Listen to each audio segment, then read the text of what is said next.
impeachment na inipit, inupuan, nilimliman, minadali, ibinalibag sa Senado sa dulo ng sesyon.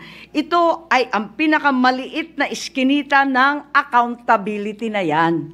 Itong ipinipilit na impeachment, aminin man nila o hindi, ay para lamang manira ng imahen ng isang publiko at walang uuwian, kundi pag-disqualify kay VP Inday Sara para sa eleksyon ng 2028. Yun lamang ito. Pinahihirapan pa natin ang ating mga sarili. Alam naman nating lahat, tayo at ang sambayanan, hindi accountability ito. Tungkol ito sa pagpigil kay VP Inday Sara para sa 2028. Huwag na tayo mag-production number.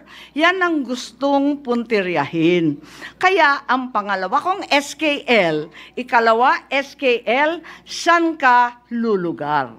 Kapag umuo ka sa pagpatuloy ng impeachment, magpadala ka sa mga ambisyoso ng 2028. Kapag pinadismiss o pinaremand mo naman, sasabihan kang pinoprotektahan mo si Inday. SKL, saan ka lulugar? Ako sa tama. Magpakatotoo tayo, mga kapatid na hukom at senador. Malayo pa ang 2028. Maraming gutom at naghihintay ng serbisyo mula sa Senado. Hindi tanga ang Pilipino. Alam natin ang motibo at tunay na pakay ng mga lulong sa ambisyon at kapangyarihan. Maraming